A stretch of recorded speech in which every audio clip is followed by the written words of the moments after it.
Beautiful souls, today's conversation is one I think you'll stay long after it is over. You might even repeat it. If you've ever felt like you've lost yourself beneath the weight of life, right? Raise your hand. Or experiences or wondered if healing is truly possible, I believe Marlena's story and wisdom will remind you that you are not broken. You're simply carrying the weight of the world that doesn't need to be on your back. Friends, hey there. Welcome in, beautiful souls. I'm Vicki Lebrilla, your travel size emotions coach, helping you navigate the roller coaster ride of emotions, revelations, and all that comes with adulting.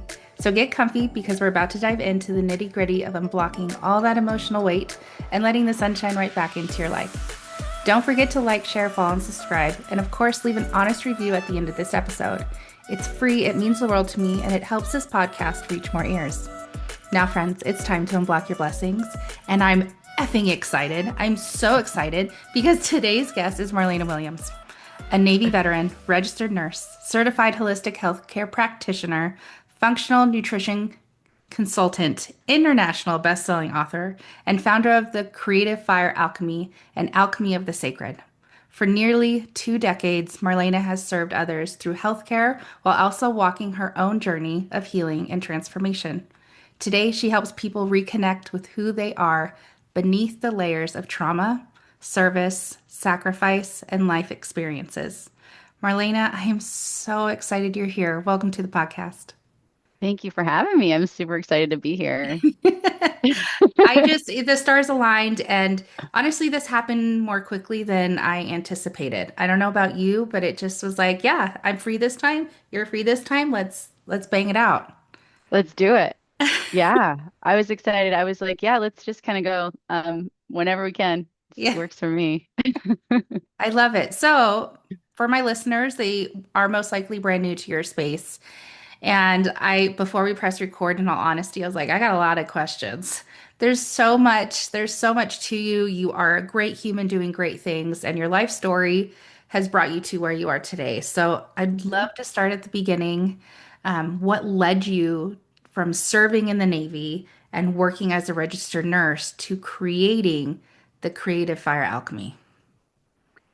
Well, I think there's a lot of story before the Navy transition in nursing. Okay. Like all this started like way back when I was a kid, in the life that I kind of lived, which I think everybody's story does that, right? Like I had experienced so many different things in my life, from being very different as a child. I was very sensitive, emotional, all that kind of stuff. And it was more like you want a hug? Okay. And so I like learned really young how to adapt to the environment which I lived in. I call it my chameleon self. I had a father that unfortunately was an alcoholic, incredible person, but still, that affects the family in a lot of ways. And a mother that I never really was able to meet eye to eye until, later on in life, right before she passed, which I was grateful for. But so I think, having that, that ability to like shut my light down, or not ability, but shutting my light down and being able to like conform to what was going on in my life and to make myself feel safe in that environment, no matter what, was a skill that I adopted very well. And I'm very good at it. And it's a skill that does still serve me today. So from there, I had suffered through, lots of trauma, abuse, sexual abuse, physical abuse, emotional abuse. I ended up joining the Navy when I was 19, and I went into the Navy. And then again, I had been sexually assaulted while I was in there, as well as many other different traumatic events. But that kind of led me to getting out of the military a little early and living in this place where I literally was like, I was in the Navy with like this whole career ahead of me. And then 2 weeks later, I was out. And I was like, what? I don't even know. Like I had all this trauma and all these things, and they were like, we're just gonna let you go. And so trying to establish, from that point, like where do I go from here? Like, what do I do? I don't know. I spent a lot of time doing drugs and drinking and, really just trying to numb out life and survive. And then there was always been something, though, no matter how deep and dark things got, there was something that was like, hey, this is not what you're supposed to be doing. This is not, this is not for you. Like there's more. You have so much more, either to give, to experience, to all the above. I had no idea. But when that knock came, I was like, okay, like I don't even know what that means. But it was somewhere deep, like from deep in. I don't even know how to describe it. And so that kind of led me to be like, okay, I got to do something. So to be honest, how I joined the Navy was a friend of mine was doing it, and she's like, "You want to join the Navy?" I'm like, "Sure, whatever, let's do it." And then when I decided to become a nurse, it was I heard an ad on the radio for it, and I was like, "Oh, that sounds good." Like I wasn't making the decisions that like, "Oh, I really want to do that." I was making Yeah. decisions like someone else is making them for me, and I was just going along with You it. were ready to pivot. You're like, okay, let's. Whatever, Mm-hmm. let's do it. So then I became a nurse. And, I spent obviously, I've been a nurse for 20 years now. Um, and so I was functioning, I was doing all the things. I, had a house, I was engaged, I, had a retirement, I had a good job, I had an education, I had all those You check the things. boxes, right? You Oh, were, yeah, every box, blah, blah, uh-huh, blah, blah. uh-huh. But I felt so like what was experiencing in my life was not coherent with what was going on inside me. You know, I felt like there was something kind of else happening, like something else was calling me, So I um kind of woke up from this space going like, who is this? What is this skin suit I'm wearing? I don't Yeah. even know like what this is. Uh-huh. And I had no idea who I was. And so that inconsistency or incoherence between my external world and what was going on in my internal world, I didn't know how to articulate it or what it was. I was just like, oh, there's something off. Mhm. And so that kind of started me on my journey of spiritual awakening and holistic medicine and all the different little tips and tricks that I have up my sleeve now. Mhm. And so that's kind of how that kind of, you know, that awakening through that. And then going on my own journey by experiencing all these different, modalities and, Mhm. things like that kind of brought me to where I am. And that started Creative Fire Alchemy. Oh my gosh. It goes so much deeper. So then there's a lot here, and my brain's going in all different directions. The ability, not the ability. I think every woman has the inner knowing, whether they know it or not. That inner knowing Mm, on a soul level, you can't see it, but you just know without a doubt there's something off. This mm, doesn't feel right. And it takes bravery and courage and awareness to have the desire to find out what the hell that is. What is that? mm, So you mm-hmm. check those boxes, right? You did those Yep. things, and maybe in the moment you felt like that was right. But there Mm, was that inner child, inner knowing wherever in that soul of yours. It's like, this isn't it. You can be yeah. great at it. And that is a wild game. You can be great at a lot of things, but is it necessarily Uh, your thing that you're supposed to be doing? You get to be doing. right, right. Because you could be highly functional and doing all the things and look from the outside. Like always looked put together. I was always well dressed, look put together, like all that. But Mhm. what everybody else saw was not what I was experiencing in the inside. There was such Mhm. a disconnect. And so, yeah, you can be highly functional. You can be doing all the things. You can be really good at your job, right? But does that Mhm. job really like feed your soul and Yeah, your purpose? light you on fire. Yeah. And I think a lot of women listening, and including myself, I spent 13 years at a job that I could do, and I was really fucking good at it. I'm not tooting my own horn, but like I loved what I did. I worked with children. I worked in a Mm, private school. I knew my strengths, but it didn't light me on fire. mm, At that capacity, at that level, it just wasn't it. But it took me a long time for me to believe in myself, right? Building up that belief of there's something more. You don't know what it is. And I don't think that's our job to have the knowing. We're supposed to have the desire and lean into it. The The universe figures it out. curiosity, But, what'd you say? the curiosity. Yes, yes. Mm. And, I feel like lately, and I don't follow a lot of social media, I'll be honest with you. I'm on it for work, but following it, like, no, I don't know what's really going on. Whether or not you agree with it or not, that's on you. But I I think there's a lot of people in this world numbing out, Mm. absolutely numbing out because of all of the accumulative trauma they've experienced. And at any level, it's not parallel. It's not like you hit the trauma mark so you can call it trauma. No. Oh my gosh.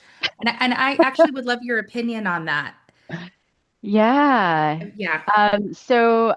Big T, little t trauma, the body doesn't know the difference, right? Yep. Like my trauma compared to someone else's trauma, we do that a lot, comparison, kills all things that are, you know, I don't know, there's like some, whatever they say, I don't remember exactly what it is right now, but it kills it, right? Because you're comparing yourself to someone else who, yeah, that person may have been abused or whatever, and you weren't. So you're like, oh, I don't have any trauma, but that's not true. Your body doesn't know their experience. Mhm. Your nervous system doesn't know their experience. Your nervous system only knows your experience and how your body like interpreted that experience. So anybody that thinks that there are little tiny things that they went through or nothing, that's not true. Does it mean that it has to be this big traumatic thing that blows up your whole life? No, it doesn't, right? It's all perspective, like how you perceive that situation and how you perceive yourself getting out of that situation in a way that not only provides wisdom, but can provide a different route. Yeah, I agree. I agree with you. So, another question I had for you, friend, was there a defining moment? Some people have it, and others, it's like the whole story. But was there a defining moment that completely changed the way you viewed the healing, or should I say, the healing that you gave yourself after experiencing what you have experienced? Um, so you were asking me if there's like this certain moment where I was like, aha, like Yeah, or kind of like an whatever. aha moment of like, okay, I've maybe had enough, or it was like, no, like I have all this data from life experience, but I know that there is something more. Was Mhm. there that defining moment of like, nope, okay, I'm gonna turn the faucet on and I'm going to tap into this over here, the abundance, the growth. I think that yoga saved my life in so many ways. I feel that stepping into that, like the very beginning, I mean, it took me a long time to actually step into it, right? Like Mhm. the fear of, I was quite a bit heavier then. I was almost 170 pounds, 75 pounds. And I had just basically hidden myself from the rest of the world, just trying to numb everything, didn't want to be around people. I just wanted to keep myself hidden.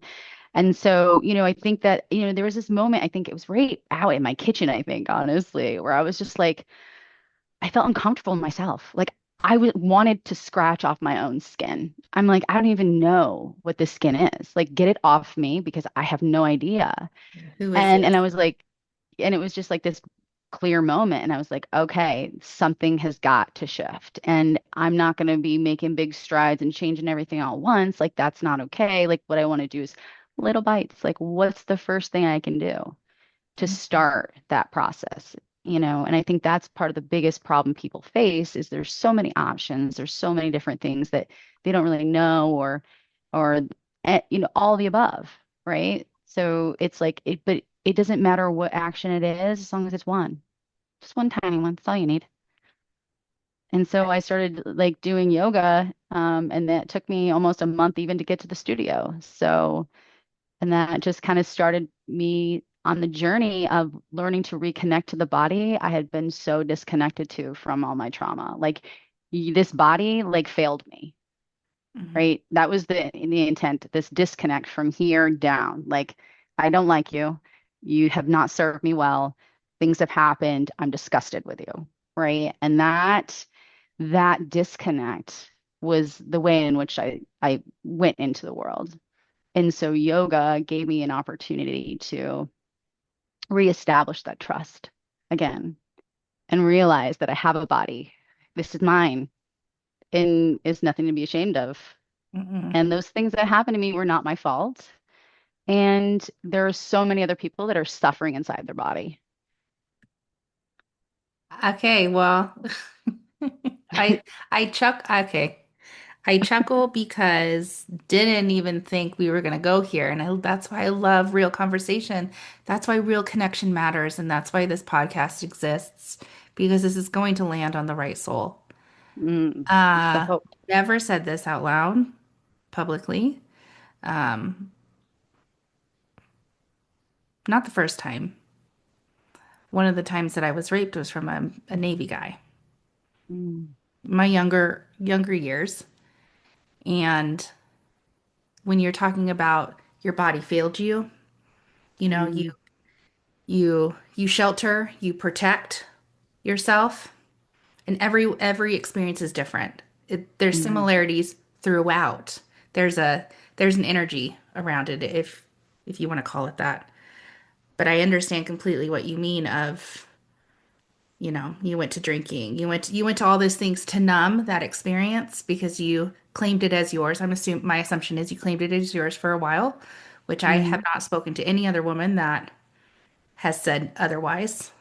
It's like mm, you, until you know you had nothing to do with that, it is not your fault. It's where our minds go. So mm, the self-numbing and all of the things that we do to mask and not face what it is, that hit home. Wow. mm, Yeah. And it took a long time. It took a mm, long time and a lot of love on my end that I had to mm, give myself. 100%. But still to this day, and I'm going to be 40 in September.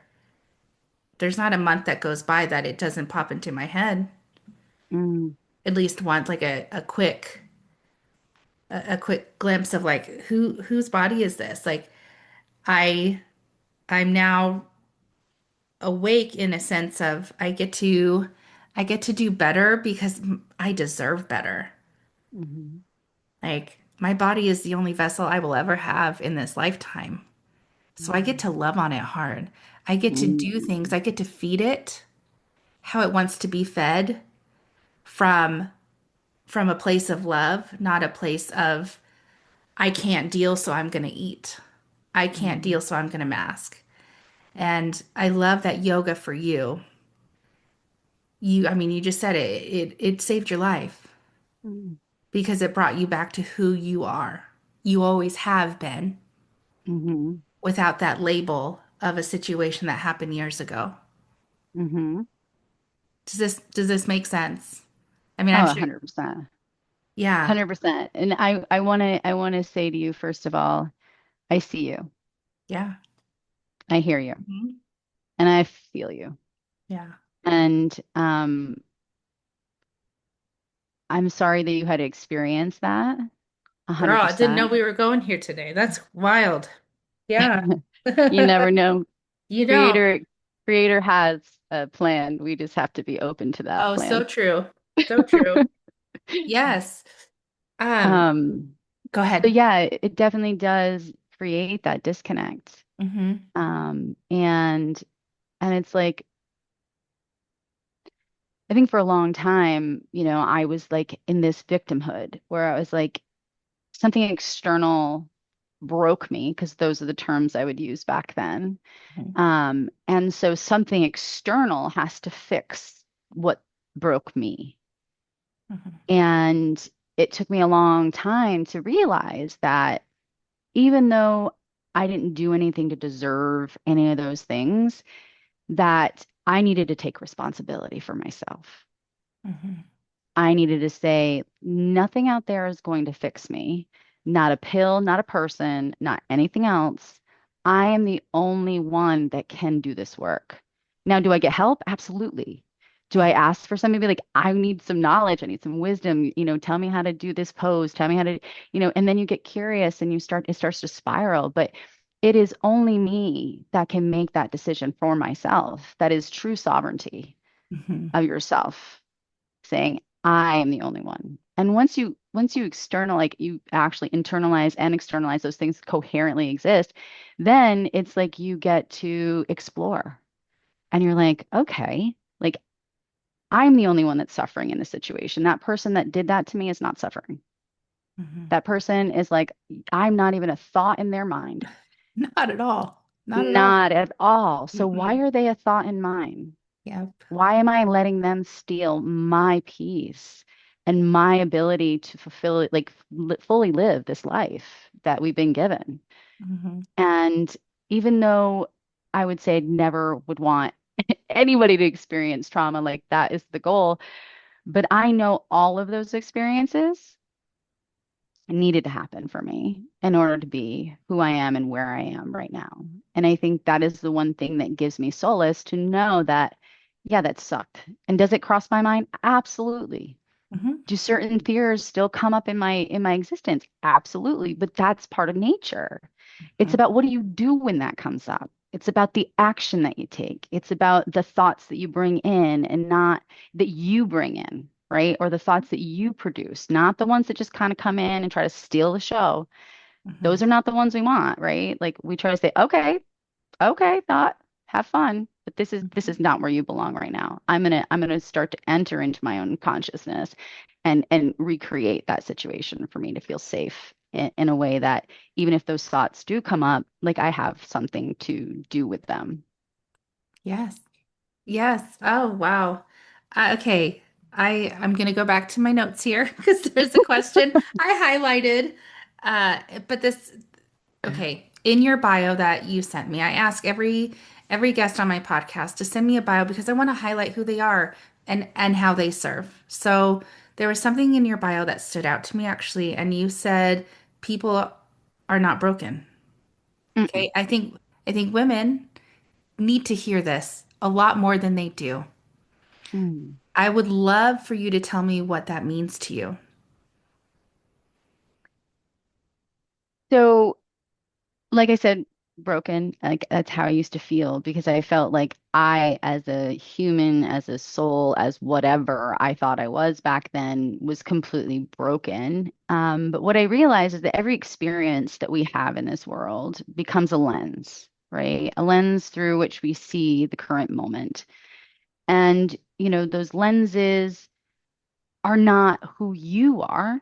They're lenses of experience, right? They're how your body and your mind, well, how your mind organizes things in order for them to make sense, right? In order for you to survive, they've created this armor that you wear, and it's like, oh, this is who I am, right? But there's a separation. When you live through life in like autopilot and stuff like that, then you are living through that that armor. You're seeing life through all of those lenses because Mhm. those lenses have protected you, right? Mhm. And so once you start to like remove those lenses and remove that armor, like the person that's beneath that is you, and you were never broken. Just many things have, altered your vision, altered your perception of life and who you are. And so when you say you're broken, it makes people feel like, oh my God, there's something wrong with me. It's not something wrong with you at all. There's Mhm. nothing wrong with you. You just may have lost a connection to who your essence really is, to that soul, to that person underneath all that crap. So that's kind of what I I like think. that. Well, when you were giving your analogy, I think of it as glasses. Hmm. A lot of women have different kinds of glasses, different shades, different. I have a few, I'm not gonna lie. But it's like depending on what you're seeing and perceiving the world in front of you as, what glasses do you have on? Mm, How is it skewing the actual reality? right. Because you and I could be in the same room looking at the same things in front of us and perceive it in such a different way. Mm, that is the key. Perception. Hmm. Perception, because all of us can have the same experience, but the Hmm. way in which our body, our mind, our soul, our experience sees it is completely different. right? So it's all about how that perception of what we see in that moment and having the awareness, right? Awareness is huge. I think it's the first step for pretty much anything to Hmm. be fully integrated into your life. Hmm. And so having that awareness that, okay, like, I don't know if that one fits anymore. I just don't think that doesn't feel right, right? Yeah, Like, and then going, okay, like maybe what is it like, what is its purpose? What does it do for me? What has it done for me? And give it its grace and say thank mhm. you. And then, you know, time to let it go. Yeah. We don't have to put it in that proverbial bag. Like, Mm-mm. no, ladies, it doesn't have to go in the bag and be with you always. No, no, no, no, Nope. no. It can show up. You can think it. Like, I appreciate the word. Okay, what is this teaching me, telling me, saying? Okay, thank you. Like you said, I appreciate you. Now, here you go. Don't put stuff it in the bag. It's not Right. a to-go thing. Mm-mm. Not at And I all. think and I think when you appreciate it though, because I think a lot of the times people, there's a lot of shame around a lot of things that we experience in life. And anger towards ourselves, Hmm. and all these other things. And it's like if you kind of give that lens or that whatever that experience is, like gratitude, you're realizing that you're that's not part of you, right? Like thank you for what you did. It just makes it easier and gratitude and love build from that, right? It's like the biggest relationship we have is with ourselves. Absolutely. And so having that internal dialect of love and acceptance and compassion and curiosity is how you're able to move through a lot of those things in a way that really creates sustainable change. Hmm. And everyone's deserving of that change. Oh, I 100%. I'm a big proponent of changing the environment around you the best you can with what you have to work with. Again, what you Mm-hmm. said earlier in this podcast episode is it starts here. There's no external validation. There's no person, thing, place that's going to do the work for you. We get to choose in, and it Mm-hmm. starts here, inside with our soul.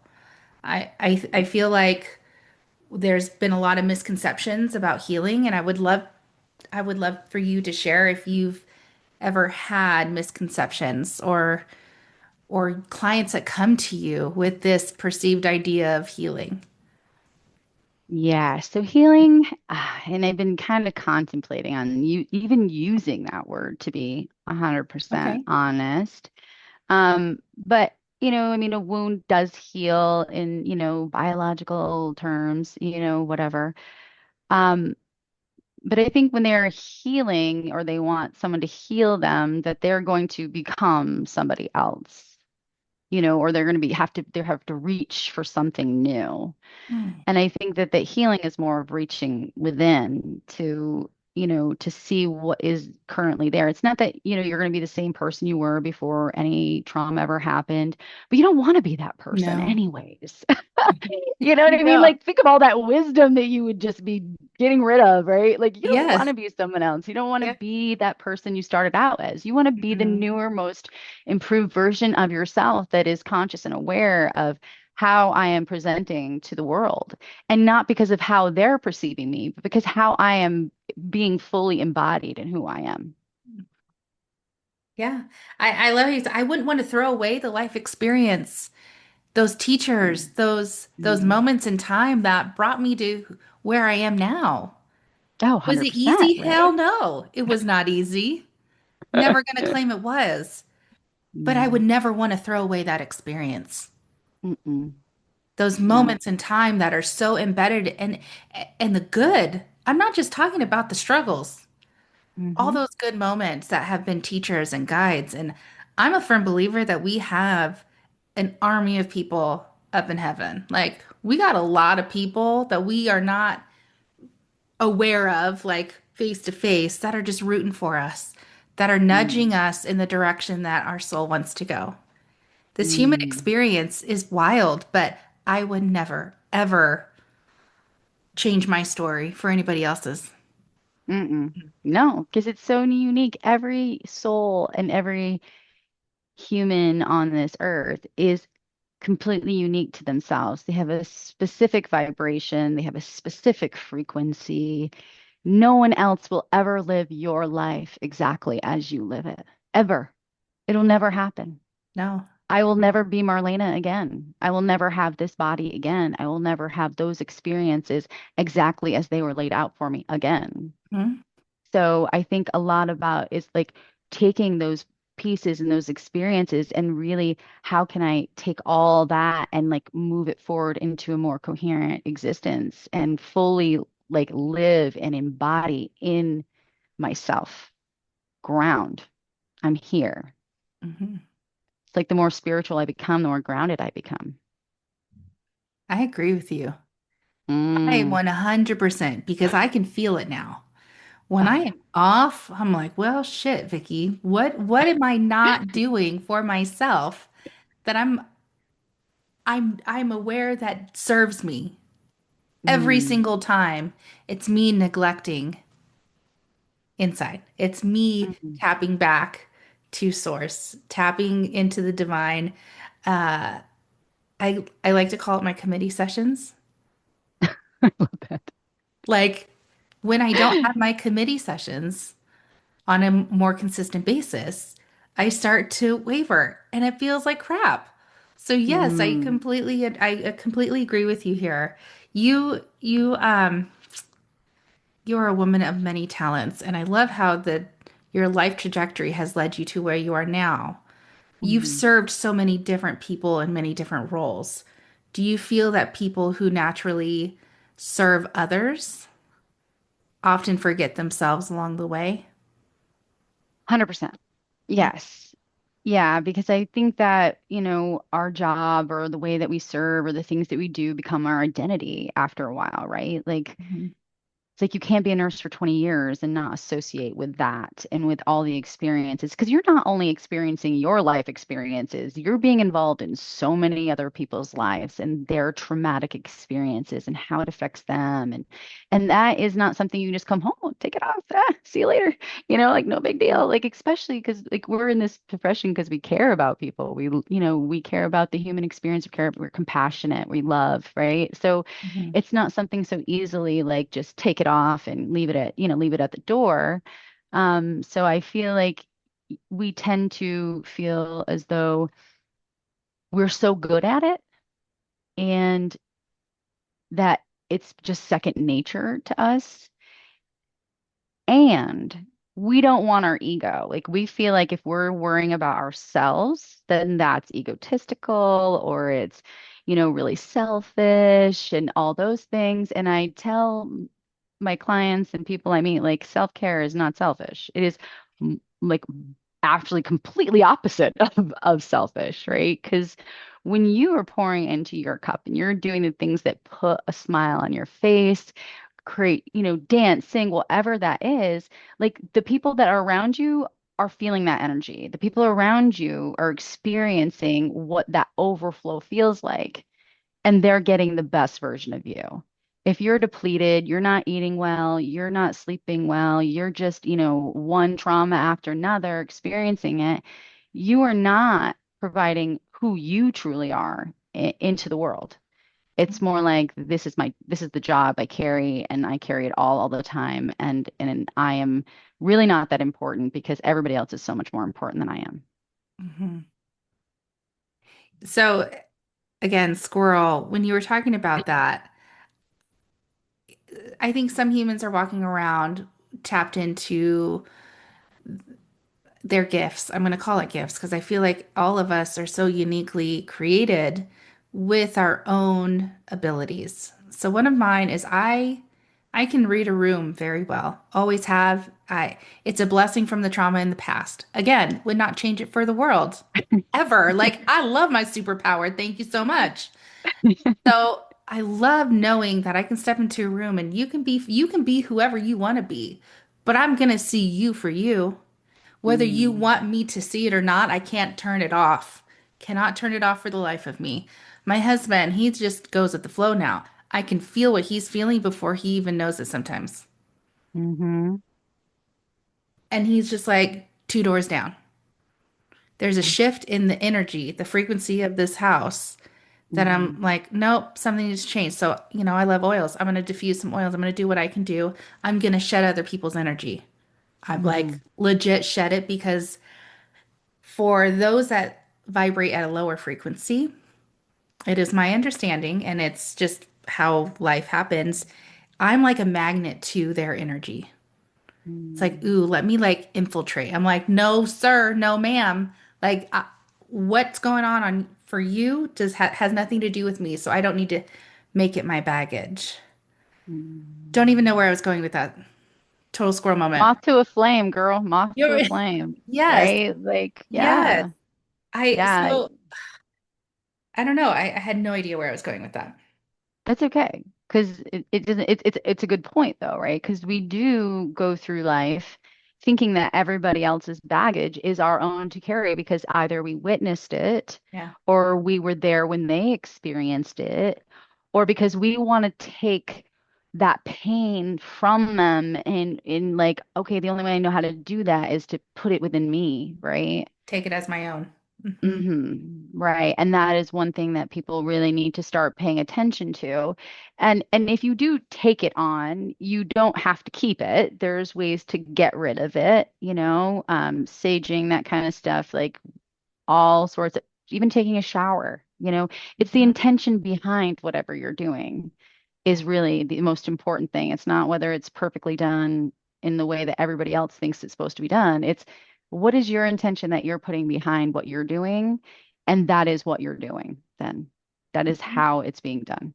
Hmm. So I think that we carry a lot of baggage that is not ours and we just don't know how to put it down.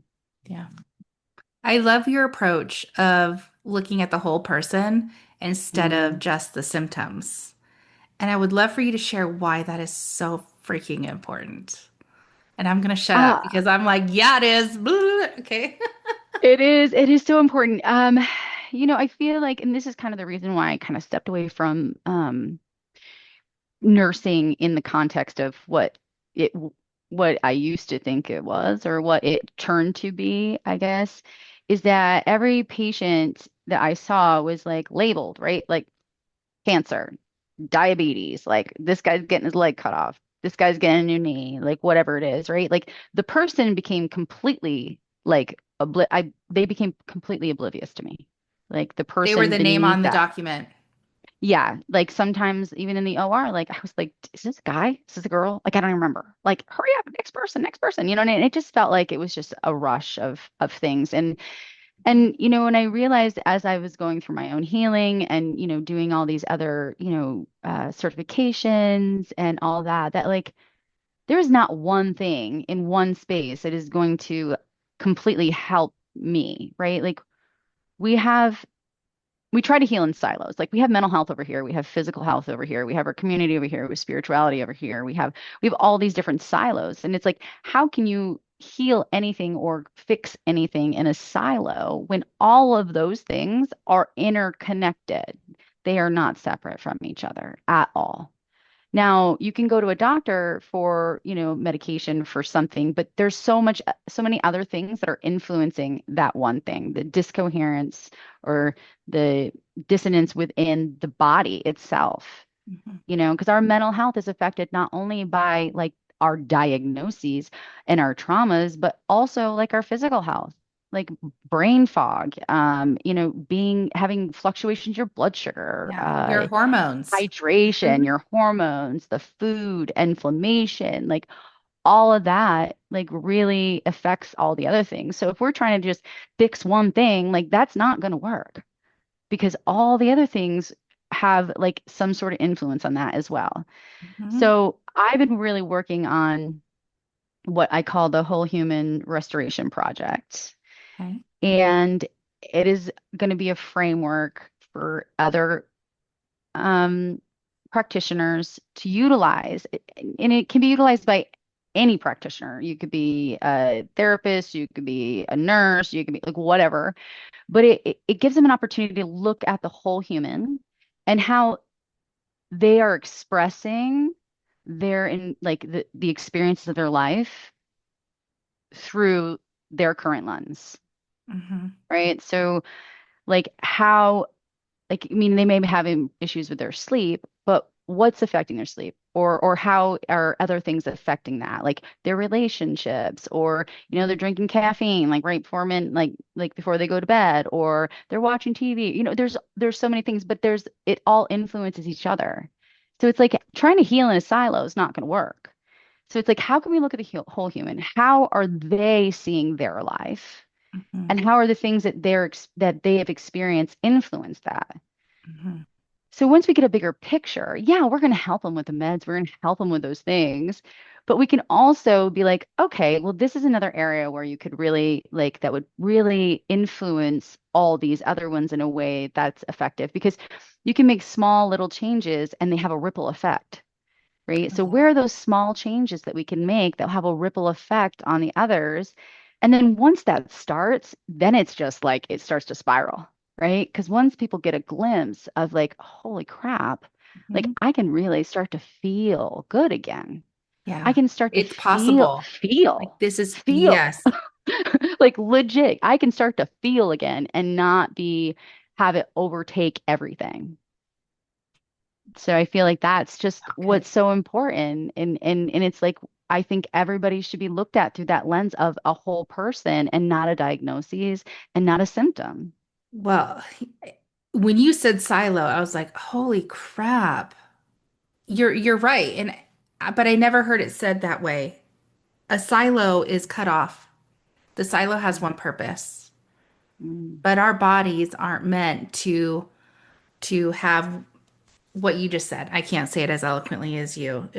Every piece is interconnected. Our hmm being is interconnected. So it's not just a write a script and you're done and here you go. So a woman comes to you and she's like, I am struggling with my sleep. Okay, we get to figure out the why. hmm Why is that? Right. The when you say the why in traditional medicine, and there's always a place for it. For me personally, it's not my first go-to. Okay. But there is a place, and I'm so grateful. I live in the United States and have emergency health care for the hmm emergencies. But the why of why I'm not sleeping will not be diagnosed and treated in urgent care or ER. mm Nope. They don't have the ability. So They what don't have you're the creating, time. they took, no, not at all. Not at Mm-mm. all. So I'm Mm-mm. so excited you're creating this. Like I'm assuming it is going to be way bigger than your brain can even comprehend at this moment. But It how much is. service it's going to provide generations to come, right? Like you won't Yeah. see it come to fruition fully in your Mm-mm. lifetime. I mean, I No. wish you could. That'd be fantastic. You'll Oh, but see I it from a will different see it from up lens. there Yeah, if I as need yeah, to. right? Absolutely. Be Absolutely. like, yeah, I created that. There, uh-huh. Just so you know. You're welcome. You're welcome, Earth. You're welcome, people. No. Yeah. But it's No, but needed. That it and I'm glad I is. asked that question. I've had a ton of questions for you today, and I know we're gonna be here probably for another 10 minutes or so, but I wanted to know, and that is the answer. When Yeah. was there anything else you wanted to say about that before pivot? No. Okay. No. One other question I had was when you see someone spend so many years in survival mode, where does the healing, well, where have you found the healing begins? I think for someone listening or the people listening now that are on that cusp, I don't know. I would love your input from your perspective, from the clients you've seen, the support you give. Where does that healing actually begin? Well, I think it begins in the conversation, right? Like, how many people get an opportunity without feeling like they're bogging people down or complaining or whatever, to have someone truly listen to what's going on in their life, like how they're feeling, like the things that they've been through, without judgment, without, oh my God, well, it's time to go.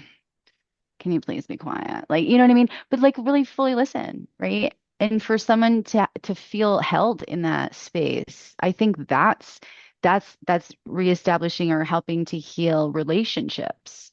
And I think that's kind of where it really begins is, feeling heard, feeling seen, being held, Mhm. um, and being able to say the things that are true to you, I think is kind of where it starts. And all the other kind of stuff comes in after. I mean, there's a laundry list of things that I do, but the human always comes before the modality. Like, what is that human needing? What is that human expressing? What is that human asking for? Because they might not even know. They maybe come into me like, oh, I want to do yoga. Well, okay, that's cool. We can do yoga. But really, is that the reason why you're here? Because you want to do yoga? Or is The it answer here because is you want to never reconnect? yes. Exactly. Like that's It's a for never that. sure. It's never the yoga. That is why I am here. I mean, Pilates is my jam. When I lived in San Oh, Francisco, girl. that was my yoga, Pilates. Freaking love it. I didn't go to Pilates to do Pilates. No. Mm-mm. Never. It was never to do Pilates. It Nope. was about the connection. It was about the time I was giving myself to just be in my vessel. Mm. I don't know how Oh, to explain yes. it, but like there were so many downloads that would come when I was still enough and gave Mm. myself the space to fucking listen. Yeah. 100%. You can't make it up. It works at such a level for every individual. It is not cookie cutter. I mean, Mm-mm. pick the modality, pick the exercise, the movement for your body. Spin class, Tai Bo, whatever you want. Like people don't go for that. Mm-mm. They go for the internal transformation, the downloads that they get and receive on a soul freaking level. Mm. And the 100%. connection and the Yeah. connections they make. Like that's why we Yeah. have best friends. That's why we have our soul sisters. That's why we have a tribe. And if you don't, I hope and I know you can get that. I do. I'll be part of your Absolutely. tribe. Right? Like, but that's why Right? they exist because it's a safe Exactly. space.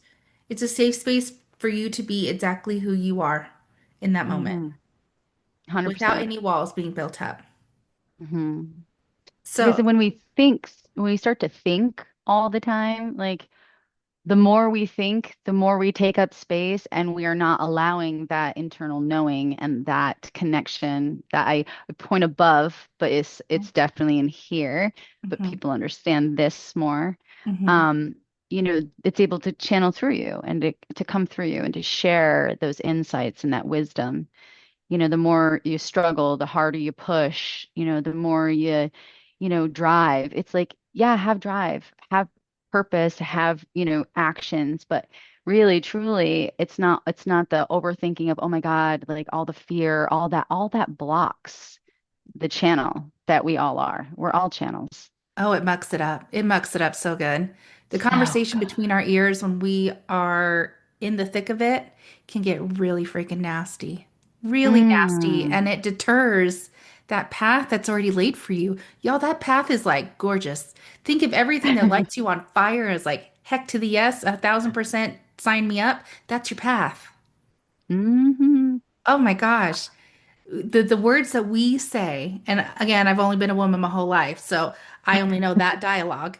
But that conversation, when I know I am anchored into, oh shit, Vicky's on fire, it's because that conversation between my ears is love and light and Oh everything yeah. fun and playful. When it's not, Mm, like yesterday afternoon, I was rude and I was mean and I was nasty. It took me like 2 hours to be like, why am I lying to myself? Why am I feeding myself this garbage? It's not hmm truth. It's not that. But the awareness and the place that I'm at now, I'm able to make those shifts at a much rapid pace versus 8 years ago, Vicky, where it would have been days, maybe mm, weeks hmm for me to flip the switch, mm, get back absolutely. onto that bright path, right? Yes. Your work now includes psychedelic preparation and integration.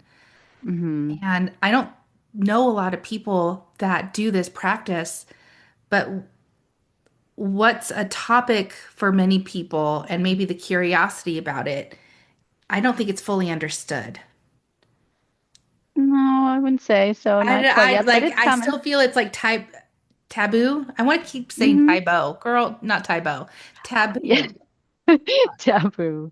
Yeah, it is a little bit taboo still. But I think that, with all of the, even with the president signing that executive order, I'm seeing a lot more of it now. I'm seeing a lot more people, like instead of looking at me like, like they're more like leaning in, and I think that there's such a huge opportunity. And I don't know if you were going to ask me a specific question about it or if you wanted me to just talk about it because Well, I I can do actually, either or. I was kind of waiting to see where you wanted to take this. I'm so open to this, but I think for my listeners, it's more of how do you okay, you already know that this serves and it's an experience for anybody willing and ready. But why do people want to do this? Hmm. Like maybe that's the question. I don't know. Maybe I'm just supposed to sit back and listen. But for my listeners, I do want to say that this is more taboo. Their awareness is very little, but I want them Hmm. to understand that this is an option. Hmm. Definitely. Um, so I would say that they would want, like a lot of people want to do it because A, they've tried a lot of things, right? They're getting medication after medication, they're getting number and more numb, and they're getting like, this is forever going to be you. Continue to take this pill and you will, survive. But you don't want to just survive anymore. You don't want to be numb. Like you want to experience the world, right? And I think there's a lot of things and opportunities or things that psychedelics can bring, right? And it's not even just about the psychedelics. It's more about the prep, the experience, and then how you integrate it into your life afterwards. But for me, like I did my first psychedelic experience over 2 years ago now, almost three. And what I got from it, well, there's a couple big things that I kind of got from it. One was to learn how to self-soothe. In my experience, there was a lot of other things externally kind of going on. And it was a veterans ceremony. And so there's a lot of veterans, there's a lot of men, there's a lot, so there's a lot, and men veterans were like part of my trauma. So for me, I was like, you know what I mean? Like, okay, okay, okay. But, then I started to hum and I started to tap. You know what I mean? And Mhm. then I started to be able to soothe myself in those moments, and I was able to like regulate my own breath, my own body, like my safety. So for me, that was really huge. That's a big Um, teaching. Like that's yes, huge. That is huge. huge teaching, huge. That's something that I have not been able to experience or be part of eh, through any other modality necessarily. Hmm. Um, and it also showed me the Matrix. I know people might think that's a little like Woo whatever, woo, whatever. Yeah. woo-hoo, whatever they want to call. I don't care. Like it is what it is. And if you want to have one of these experiences, like there's so many people who go in to these experiences, and I don't want to say it's like, everybody like you will know when you are done with that experience that you are no longer a speck of dust just flying around randomly, like no like place, no belonging, no love, no nothing. You will feel that love and you will understand that you can take up space and you will understand that you are not your experiences. You will understand that your body communicates with you through sensation. It's communicating what it needs. And sometimes we just don't know how to listen or how to respond to that. So it gives you an opportunity to really reconnect all of those pieces and then from there be able to come into life going, okay, like I know now that this experience is exactly that. Like, how can I fully experience life? Because I want to experience every opportunity, knowing that there is something greater at the same time. So I Mhm. think it helps shed a light or, on a path. And what you choose to do with that path is up to you. Mhm. And when you have someone that's guiding you through these things, and it's very like, by guiding, I don't mean like, oh, you do this, you do that, like just being there and being supportive and letting the evolution of whatever's going to happen in your experience happen for you, and Mhm. just guiding that and supporting that. And then through integration, like that's when that neuroplastic window is active, right? Like we have developed these patterns, right? These neuroplastic pathways, or, the neural pathways. Mhm. And so like we go from something happens, we automatically go to that answer, whatever that answer the brain has already determined, right? So instead of going to that path all the time, now it gives you the awareness to stop for a moment and go, now I've started to think, maybe I want to choose differently, right? It creates that moment of awareness. And that moment of awareness is where all the magic is. Because once you That are pivoting point. aware, it is such a pivoting point. Because once you're aware, then you have an opportunity. You're like, oh, okay. Like, all right, I can choose something different. Now, does that mean that you're going to start doing it right away? No, it's a way to retrain your brain. Your brain's been trained to do this you know, for me, 46 years. Like my brain has been trained to work a certain way, like your default mode network. Yeah. And it's like, so breaking that up, like your body, when you go into medicine, that default mode network shuts off. And so you're able to experience yourself in a completely different context without all those lenses, without all those things that are like make you who you are, so to speak. Mhm. And so it just gives you an opportunity to explore in a completely different context. And you realize that what is right in front of you right now is not the full story At all. at Yeah. all. At all. Like we are trained, like our body is created in which to like slow everything down and condense it down into what we can actually handle. There's so much more going on in this world, but I mean, otherwise we would be overloaded and explode. Like, Right. our Like bodies are not we handle that.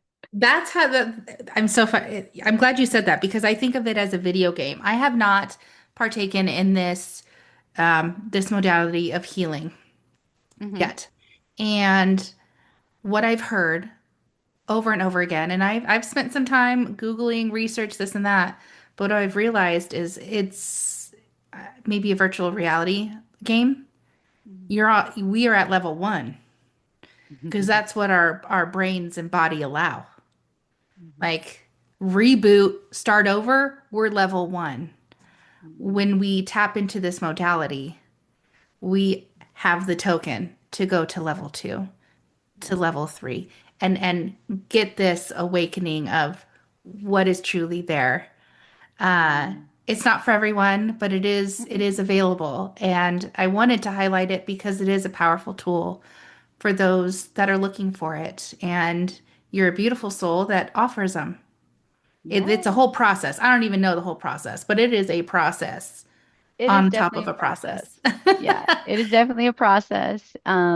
And there's different types too, right? So Hmm. I can serve psilocybin out in, Colorado Hmm. legally. But in New York, we're putting together a ketamine model. So that way, which is they incorporate it into psychedelics, but it doesn't work the same way as like psilocybin and stuff does. And plus, psilocybin's natural, Hmm. and ketamine is, made in a lab. Hmm. So I feel like there's different opportunities in different spaces. But and also it's not necessarily just like a big deep dive in. I think people are starting to explore a little Hmm. bit, and they're starting to dabble, and they're like, oh, I want all these amazing things that I hear that this medicine can do, but they don't understand it's not just the medicine, it's the prep and the integration, it's the the guidance and the wisdom that goes along with it for someone to help them through. So that's kind of why I created like my mycelium and microdosing course, right? Because Mhm. that way people when they do dabble, right, and they decide I'm going to try it, like whatever, and they have access to something that can help guide them through that process, Yes. right? Gives them support, like teaches them about like the ways in which the microdosing works, when not to, that kind of stuff, but also it teaches you tools, right? Like, okay, it's not just about that. It's like, okay, now I need to like, maybe I'll try breath work. Maybe I'll try, meditation, and maybe I'll try journaling. So these are all like tools, and not everybody has to, use them, but it's like, what works for you? This is Yeah. the discovery phase of how I can step into different ways of expressing myself in the world. Like, Hmm. how can I better show up for myself in a way that is coherent and is like truth?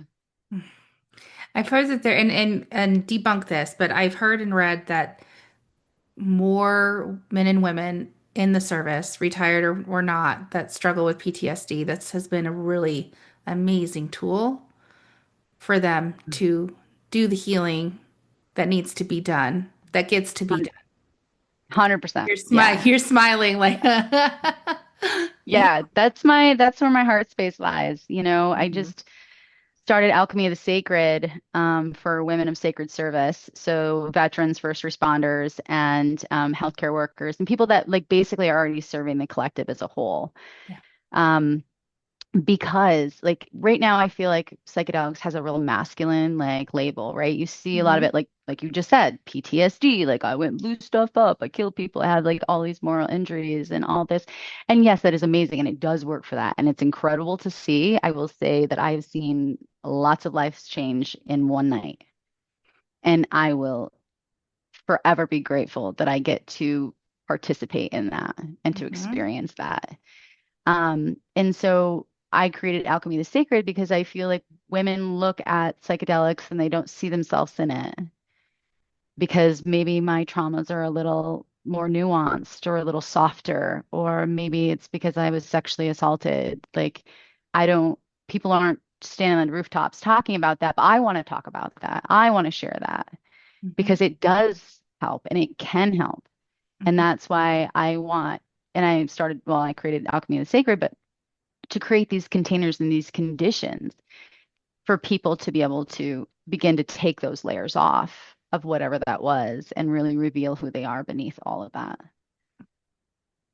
And you're facilitating that space to do so. Period. Mm, And that's right. and I'm I'm not doing so anything. They no, are doing it all. Like exactly. they are doing it all. I'm just giving the space Hmm. and cultivating that curiosity Hmm. and having faith before they do. Because a lot of people don't have that faith, but I have it because I know. And so I will be that faith for you until you can have it for yourself. Well, friends, before we press record, I'm trying to keep it to 30 minutes. How'd we I do? know. We doubled that, and that's fine because We totally did. I'm so sorry. don't be sorry. Again, I love doing this unscripted. And yes, I have my notes and I read things because I will forget if I don't. But this conversation is completely unscripted. I'm so glad it went the direction it did. I do Mm, have a closing question to ask you before we let our sure. listeners go. These beautiful souls that are here today, I really hope you share this with someone you love that needs to hear this. Maybe it's you. Maybe you get to make space in a quiet area. Maybe it's your car. Like, let's be honest, if you're a mother, maybe it's in your car when you go grocery shopping or run errands.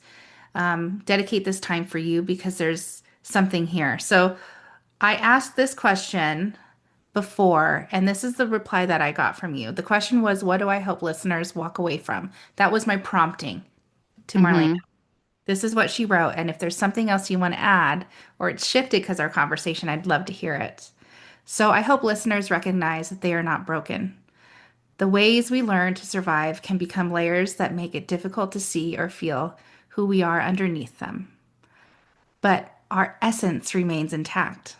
I want someone listening to feel permission to become curious about their own life, not from judgment, but from compassion, and to remember that even the most difficult parts of their story may hold wisdom, meaning, and the beginning of something new.